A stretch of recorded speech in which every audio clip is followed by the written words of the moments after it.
The fluorescent lights in sub-level 4 didn't flicker.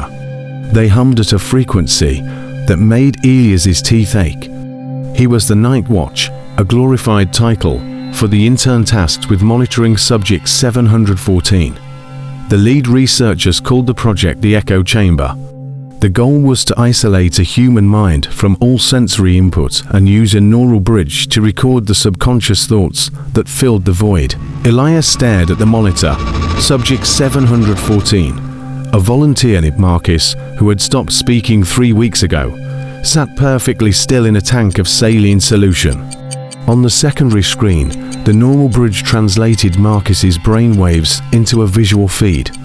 Usually, it was static or blurred shapes. Tonight, it was a high-definition image of the observation room. Elias froze. The feed showed the back of a man's head. A man sitting at a desk. It was showing Elias. "Very funny, Sarah," Elias muttered into his headset, assuming the day shift was playing a prank. There was no response. He looked at the tank. Marcus hadn't moved, but on the monitor, the dream version of Elias turned around. The image wasn't quite right.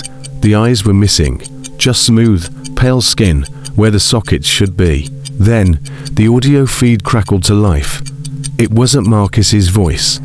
It was a rhythmic, wet slapping sound, like bare feet on cold linoleum. Elias stood up, his chair screeching against the floor. On the monitor, the eyeless version of himself stood up in perfect synchronization. The lab grew impossibly cold. Elias backed toward the heavy steel door, fumbling for his keycard.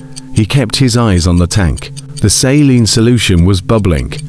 Marcus's eyes were open now, wide, bloodshot, and fixed on a point just behind Elias's shoulder.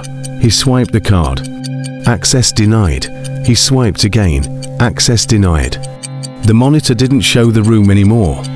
It showed a line of text, appearing one letter at a time. WNTOUT. Elias turned to the glass of the observation window.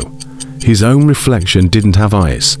It reached out, its fingers pressing against the glass from the outside, even though Elias's hands were at his sides. When the morning shift arrived, they found the tank shattered. The saline solution was everywhere, but Marcus was gone. Elias was still there, sitting in his chair. He looked perfectly fine, except he wouldn't speak.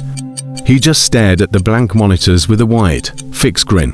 When they checked the server logs, they found a final file recorded at 4 a.m. It wasn't an image, it was a heart.